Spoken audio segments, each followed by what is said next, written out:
Olá, moçada da produção. Estamos iniciando a videoaula número 5. Movimento em 2 e 3 dimensões. Esperamos que essa videoaula seja de grande valia para os alunos que assistiram à aula, mas que necessitam fazer uma revisão do conteúdo trabalhado e que também sirva de apoio para aqueles alunos que não tiveram a possibilidade de assistir à aula presencial. Vamos então ao conteúdo da aula. O vetor posição. Admita que você tem um ponto P no espaço a 3 dimensões. Vamos localizar esse ponto no espaço. Então, o que é que nós podemos dizer? Que a posição de um ponto, de uma partícula, pode ser especificada de forma geral por meio de um vetor que liga o ponto de referência a essa partícula. Chamamos esse vetor de vetor posição. Então, observe a imagem. Esse é o nosso sistema cartesiano no espaço, x, y, z. Vamos localizar o ponto P em relação ao ponto 0, 0, 0, que é exatamente a origem deste sistema de eixo cartesiano. Então, esse ponto P terá 3 coordenadas. Esse é o vetor posição, né? Origem na origem do sistema de eixos e extremidade sobre o ponto P. Esse vetor tem 3 coordenadas, x, y e z. Utilizando os vetores unitários, esse vetor posição RP terá coordenadas Rx na direção Y, Ry na direção J e Rz na direção K. Vamos admitir que este vetor posição RP tenha essas coordenadas, menos 2i, mais 3j, mais 6k. Vamos representar, então, essas coordenadas no sistema de eixo cartesiano para que você possa ter uma visão de como vai fazer essa representação. Veja, então nós vamos deslocar menos 2 unidades, ou 2 unidades, na direção x negativo, partindo do zero. Veja, essa é a abscissa menos 2. Para o eixo y, nós vamos andar 3 unidades no eixo y positivo. Olha. 3 unidades no eixo y positivo. E no eixo z, 6 unidades no z positivo também. Então, localizamos o ponto P no espaço. Como a soma vetorial é comutativa, eu comecei usando as coordenadas x, y e z. Eu somei as coordenadas x, y e z. Poderia ter começado, por exemplo, pelo eixo z, utilizando a abscissa mais 6. Veja como seria se eu fizesse diferente. Ó. Eu poderia colocar o mais 6, que é o do K, colocar agora o menos 2x, ó, o menos 2 na direção menos i, né? O 2 na direção menos i, e o j, ó, mais 3 na direção y. Veja que o ponto P seria localizado no mesmo lugar, ou seja, o vetor RP, que representa a posição do ponto P em relação ao sistema de eixos cartesianos, que é exatamente a origem ponto 0, 0, 0. Tá bom? Então, esse é o vetor RP. Observe o que vai acontecer agora. O ponto P vai se deslocar. Digamos que neste ponto P1, nós vamos colocar uma partícula sobre ele e vamos deslocar essa partícula ao longo do espaço até que ela atinja a posição P2. Veja, quando a partícula se move, o vetor posição varia de tal forma que sempre liga o ponto de referência à partícula. Ok? Ponto de referência é o sistema de eixo, é o ponto 0, 0, 0, até a partícula. Vamos colocar, então, a partícula que está situada inicialmente no ponto P, com o vetor posição R1, que tem 3 coordenadas, vamos já mostrar. e ela vai então se deslocar. Ó. Na hora que ela se desloca, ela vai atingir um ponto P2, representado pelo vetor posição R2, que liga a origem ao ponto P2. Então, a partícula se deslocou ao longo dessa linha pontilhada branca, saindo da posição P1 e chegando na posição P2. Então, esse deslocamento da partícula permite para nós determinar o vetor deslocamento. Não confundir o vetor deslocamento com o espaço percorrido. É um vetor que vai ligar o ponto de partida ao ponto de chegada, o ponto inicial ao ponto final. Como é que nós vamos fazer isso? Veja, o vetor posição R1 tem coordenadas R1x, I, mais R1y, J, mais R1z, K. E o vetor posição R2 também vai ter coordenadas x, y, z. R2x na direção I, R2y na direção J e R2z na direção K. Veja, se o vetor posição variou de R1 para R2, o vetor deslocamento da partícula, que nós vamos chamar de ΔR, o vetor deslocamento, vai ser a diferença R2 menos R1. Porém, fazer a diferença R2 menos R1 é equivalente a somar o R2 com o vetor menos R1. Quem é o vetor menos R1? É o vetor R1 com sentido trocado. Observe, este é o vetor menos R1. Então, agora eu posso fazer a soma do vetor R2 com o menos R1. Ou seja, é a mesma coisa, é equivalente a somar o vetor menos R1 com o vetor R2. Este é o vetor deslocamento, ΔR. Tranquilo? Veja, este é o vetor deslocamento. Não confundir, né? O módulo desse vetor é menor do que o módulo do espaço percorrido. Isso aqui é o vetor deslocamento. Se o vetor deslocamento ocorreu num determinado ΔT, nós então definimos o vetor velocidade. O vetor velocidade média. Ora, como é que nós vamos determinar o vetor velocidade média? Se uma partícula sofre um deslocamento ΔR em um intervalo de tempo ΔT, o vetor velocidade média da partícula terá o mesmo sentido do vetor ΔR e ele será definido da seguinte forma. O vetor velocidade média é o vetor deslocamento ΔR dividido pelo tempo. Acontece que o vetor ΔR é um vetor que tem origem no ponto P1, né? E ele está ao longo do vetor deslocamento. Veja que ele tem o mesmo sentido do vetor deslocamento. E o módulo desse vetor vai ser o módulo do vetor deslocamento dividido pelo tempo gasto. Como o vetor deslocamento, ΔR, está no espaço, ele tem 3 coordenadas. Veja, calculando o ΔR. ΔR é o R2 menos R1, como nós fizemos na imagem anterior. Então, nós vamos subtrair o R1, que tem coordenadas R1xi mais R1yj mais R1zk, do R2, que tem coordenadas R2xi mais R2yj mais R2zk. Então, quem é o vetor ΔR? O vetor ΔR vai ser ΔRx I mais ΔRyj mais ΔRzk, dividido pelo ΔT. Veja, quem é o ΔRx? O ΔRx vai ser R2 menos R1. O ΔRy vai ser o R2y menos o R1y. Quem é o ΔRz? É o R2z menos R1z. Ok? Isso me dá os ΔRx, ΔRy e ΔRz.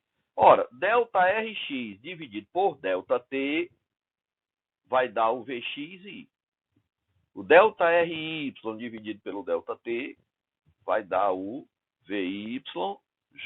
E o delta RZ dividido por delta T vai dar o VZ cal. Então, isso aqui são os componentes Vx, Vy e Vz do vetor velocidade média. Tranquilo? Então, o vetor velocidade média tem a mesma direção e o mesmo sentido do vetor deslocamento. E como o vetor deslocamento está no espaço com 3 dimensões, o vetor velocidade média também tem 3 coordenadas.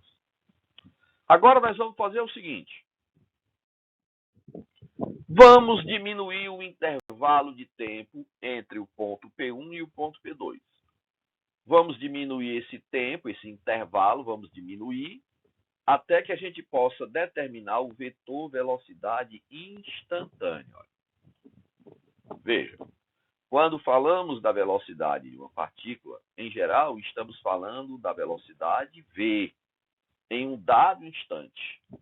Essa velocidade é o valor para o qual tende a velocidade média quando ΔT tende a zero. Então, nós vamos diminuir o intervalo. À medida que o intervalo de tempo entre P1 e P2 vai diminuindo, se o intervalo de tempo vai diminuindo, o ponto P2 vai se aproximando do ponto P1. À medida que o tempo entre P1 e P2 diminui, você vai pegando intervalos cada vez menores, o ponto P2 vai ficando cada vez mais perto de P1. Consequentemente, o vetor ΔR vai sendo sempre o vetor que liga o ponto P1 ao ponto P2. Então, esse vetor está diminuindo de tamanho. Esse vetor está diminuindo o seu módulo.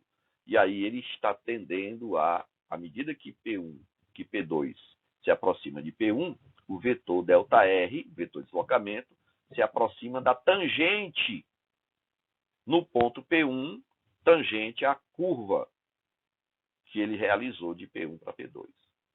E aí nós definimos matematicamente o vetor velocidade instantânea da seguinte forma. O vetor velocidade instantânea é o limite de ΔR sobre ΔT quando esse ΔT tende a zero. E aí esse limite é o que nós chamamos de derivada do vetor posição no tempo. Veja a representação do vetor velocidade instantânea. É por isso que sempre que um corpo sobra numa curva, ele sai pela tangente à curva, né? Porque é a velocidade naquele instante em que ele sobrou na curva, né? A velocidade é sempre tangente à curva em cada ponto dela. O vetor velocidade é sempre tangente à curva em cada ponto da curva. Tudo bem? Veja, o vetor velocidade instantânea também tem coordenadas x, y e z. Vamos agora para a aceleração. O vetor aceleração média e o vetor aceleração instantânea. Se a velocidade de uma partícula varia de V1 para V2 em um intervalo de tempo ΔT, a aceleração média durante o intervalo ΔT é definida da seguinte forma. A aceleração média é ΔV sobre ΔT. Isso aqui é uma diferença de velocidade, é uma diferença vetorial. E aí o ΔV vai ser o ΔVx na direção I, mais ΔVy na direção J, mais ΔVz na direção K. E aí quando você divide os delta pelo tempo, você encontra as acelerações médias em cada eixo. Aceleração média na direção X, aceleração média na direção Y e aceleração média na direção Z. Ok? E aí, quando fazemos ΔT tender a zero no entorno de um dado instante, a aceleração média tende à aceleração instantânea nesse instante considerado. Então, a aceleração instantânea é o limite de ΔV sobre ΔT quando ΔT tende a zero. E esse limite é o que nós chamamos de dV/dt, que é a derivada da velocidade no tempo. Consequentemente, a aceleração instantânea também vai ter 3 coordenadas, x, y e z. Tudo bem? Vamos então agora fazer um estudo em particular do movimento balístico em duas dimensões, tá? Movimento balístico, tá? Ou lançamento de projéteis. Consideraremos a seguir um caso especial de movimento bidimensional. Uma partícula que se move em um plano vertical, com velocidade inicial v0 e com uma aceleração constante, igual à aceleração de queda livre, aceleração da gravidade. Veja, vamos admitir que essa bolinha vermelha, colocada no sistema cartesiano XY, já que é bidimensional, ela vai ganhar, né, uma velocidade inicial v0 e, consequentemente, ela vai entrar em movimento nas duas dimensões, x e y, movimento no plano. Observe a curva que ela vai fazer e vamos parar, então, o movimento na hora que ela atinge a outra extremidade do eixo x, né, representando um plano horizontal, tá bom? Então, veja que essa velocidade inicial dada a essa partícula forma um ângulo θ com o eixo x, né, com o plano horizontal. No ponto de altura máxima, essa partícula só tem velocidade horizontal. Veja, no ponto de altura máxima, significa dizer que na vertical ela deixou de subir. Você está vendo facilmente, né, que essa partícula, ao se mover ao longo dessa curva, né, dessa parábola, ela se move verticalmente para cima, ao mesmo instante que se desloca horizontalmente para a direita. Quando ela chega na altura máxima, aí ela deixa de subir. Significa dizer que nessa posição, a componente vertical da velocidade inicial se anulou. Ela deixa de subir, ou seja, a componente y da velocidade da bolinha é zero. Mas ela tem ainda velocidade horizontal, por isso que ela vai se deslocar para a direita, caindo lá na frente, numa posição a uma certa distância do ponto de lançamento. Veja, essa distância entre o ponto de lançamento e o ponto de queda, essa distância horizontal é o que nós chamamos de alcance da partícula. Alcance horizontal, né? E a vertical, a distância do ponto de altura máxima até o plano de lançamento é o que nós chamamos de altura máxima atingida pela partícula. Vamos então agora estudar este movimento utilizando as duas componentes. Veja, vamos estudar inicialmente o movimento horizontal, tá? Por que o movimento horizontal? Para facilitar o estudo do movimento, vamos decompor a velocidade inicial de lançamento numa componente horizontal e numa componente vertical. Inicialmente, a horizontal, nós vamos considerar a horizontal porque na horizontal não há a aceleração. Só tem a aceleração na direção vertical. Então, na horizontal, o movimento é uniforme. Essa é a componente V0x. Pegamos o vetor V0 e decompomos, né, projetamos a extremidade de V0 no eixo x, obtendo a componente V0x, que é dada pela expressão V0 cosseno de θ. Isso aqui é o módulo da componente V0x. E na direção y, este é o vetor V0y, cujo módulo é dado pela expressão V0 seno de θ. Então, V0x é V0 cosseno de θ, V0y é V0 seno de θ. Como é que eu determino o V0x, né? O V0x ele é constante ao longo de todo o movimento. Por quê? Porque não tem aceleração. Não tem nenhuma força, já que nós estamos admitindo o vácuo, não existe nenhuma força contrária ou a favor do movimento da bolinha na direção horizontal. A única que poderia existir era a resistência do ar, mas nós estamos desprezando essa força de resistência. Então, na direção horizontal, não tendo nenhuma resistência, nem contra nem a favor, significa dizer que o vetor V0x permanece constante em módulo, direção e sentido. Então, para determinar o alcance, fica fácil, né? É só multiplicar a componente horizontal pelo tempo. Esse ΔT é o tempo total grau de voo da partícula, que nós vamos determinar logo em seguida. Então, o alcance é V0x vezes o tempo. Esse tempo é o tempo total, onde o V0x é V0 cosseno de θ, e esse ΔT é o tempo total, que é o tempo de subida até a altura máxima, mais o tempo de descida até ela atingir o plano horizontal. Vamos agora para o movimento vertical.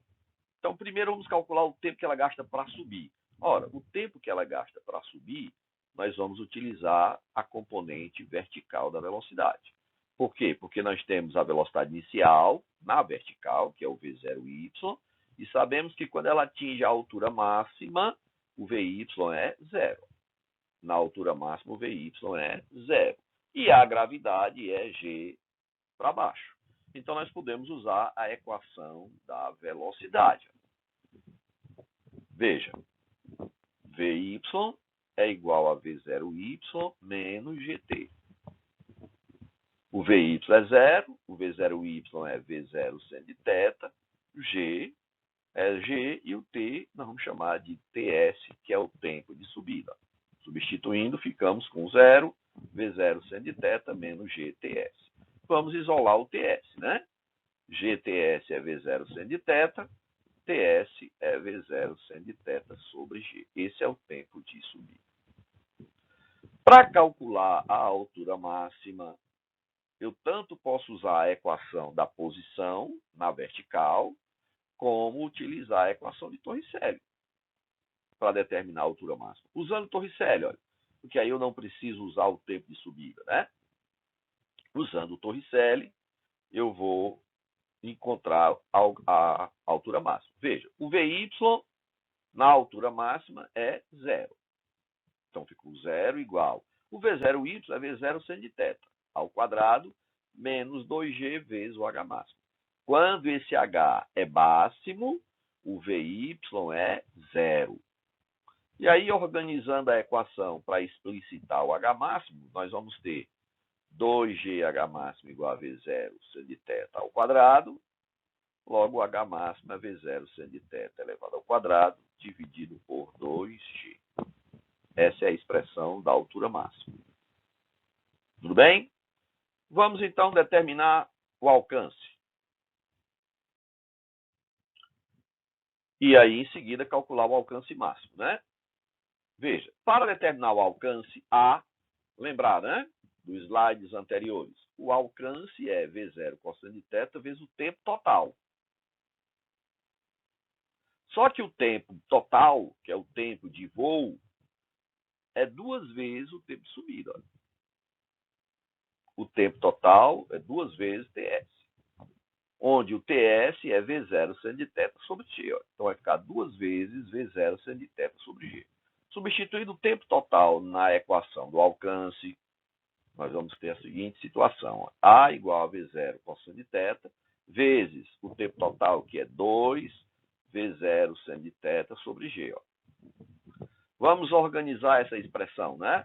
V0 vezes V0 vai dar V0 ao quadrado. E aí vamos organizar o seno e o cosseno, né? Vai ficar 2 seno θ cosseno θ, dividido por G. Acontece que 2 seno θ cosseno θ, nós podemos, utilizando a soma de arcos, substituir por seno de 2θ. Seno de 2θ é igual a 2 seno θ cosseno θ. Lembrando que seno de θ mais θ, né? O seno de A mais B é seno A cosseno B mais seno B cosseno A. Só que aqui o A é igual a B, né? Porque nós estamos chamando os dois de θ, né? E aí fica 2 seno θ cosseno θ, que é seno de 2θ. Para determinar o alcance máximo, o alcance será máximo, este A atingirá o seu maior valor, a sua maior distância entre o ponto de lançamento e o ponto de chegada, quando o seno de 2θ atingir o seu valor máximo. O maior valor do seno de um ângulo é 1. E o seno de um ângulo é 1 quando o ângulo é 90 graus. Então, para que o seno de 2θ seja 1, é preciso que 2θ seja 90 graus. Porque esse seno de 90 aqui é 1. Se 2θ vale 90 graus, significa dizer que o θ será 45 graus. Então, eu vou ter alcance máximo quando o ângulo de lançamento θ for igual a 45 graus. E aí a expressão do alcance máximo se resume a V0² sobre G. Tudo bem? Pronto. Assim fizemos o estudo completo do lançamento oblíquo, ou lançamento de projéteis. Vamos então fazer uma aplicação.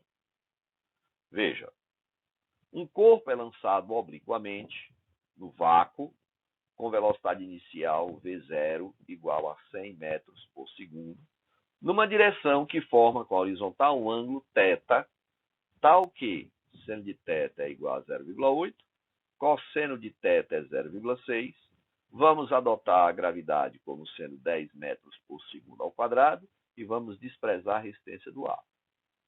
E aí, o problema pede o instante que o corpo atinge o ponto mais alto da trajetória, ou seja, ele quer saber qual é o valor da altura máxima. Ou melhor, ele quer saber o instante que o corpo atinge a altura máxima, depois o valor da altura máxima atingida e depois o alcance do lançamento. Vamos então. Está aqui a imagem, né? A imagem da situação proposta. O instante que o corpo atinge o ponto mais alto. Como é que eu vou fazer para calcular o tempo de subida? Ora, o tempo de subida, nós vimos que na altura máxima o VY é 0, o V0Y é V0 seno de θ, e aí o V0x é V0 cosseno de θ, e aí usando a equação da velocidade, a gente encontra facilmente, né? Veja que eu não preciso memorizar aquela equação que nós vimos nos slides anteriores, né? Eu posso partir da equação da velocidade. V igual a V0 mais GT, né? A equação da velocidade. Aí eu preciso me lembrar que o V é o VY, que é a velocidade final, que é 0. O V0 é V0Y, que é V0 seno de θ. O G é negativo, né? Por quê? Porque ele é para baixo e a partícula foi lançada para cima, né? A componente vertical da velocidade é dirigida para cima, é orientada para cima, e a aceleração é para baixo, por isso o sinal negativo. E aí, fazendo as continhas, né? V0 é 100, o seno de θ foi dado, que é 0,8, o G vale 10, e aí o tempo de subida fica fácil de calcular, 8 segundos. Tá bom? Você poderia calcular esse tempo de subida usando aquela equação que nós determinamos nos slides anteriores, né? O tempo de subida é V0 seno de θ sobre G. Evidentemente, não pode dar diferente, né? 8 segundos. No item B, ele pede a altura máxima atingida pelo corpo. Ora, você pode usar aquela equação da altura máxima, né? Mas você pode também partir, né, da equação de Torricelli. Pronto. Se você não memorizou a equação da altura máxima, aquela fórmula já pronta, você pode partir da equação de Torricelli. Substituindo, né? O V final, VY é 0, o V0Y é V0 seno de θ, o G é G, né? E o H é o H máximo que ele deseja. Pronto. Então, para encontrar o H máximo, né? Nós vamos ficar com essa expressão. V0, que é 100, seno de θ, que é 0,8, tudo isso elevado ao quadrado, dividido por 2G, 2 vezes 10. Então, o H máximo vai ser 6.400 dividido por 20, o H máximo vai dar 320 metros. E por último, né, determinar o alcance. Ora, o alcance, sabendo que o tempo de subida vale 8 segundos, ó, o alcance é V0 cosseno de θ vezes o tempo total. Então, o alcance vai ser 100 vezes cosseno de θ, que é 0,6, foi dado na questão, ó, e o tempo total 16 segundos, que é 2 vezes o tempo de subida, ó, que foi igual a 8 segundos. Então, isso vai dar 960 metros. Tranquilo? Moçada, com isso concluímos a nossa aula 5. Esperamos que vocês, ao assistirem esse vídeo com muita calma, né, possam ir e voltar até que todas as dúvidas sejam tiradas, né? E vocês possam, então, resolver aquela lista de atividade que nós fizemos com muito critério para que vocês possam fazer uma aprendizagem muito importante para o desenvolvimento do nosso curso. Valeu, moçada. Nos vemos no nosso próximo encontro presencial. Um abraço a todos.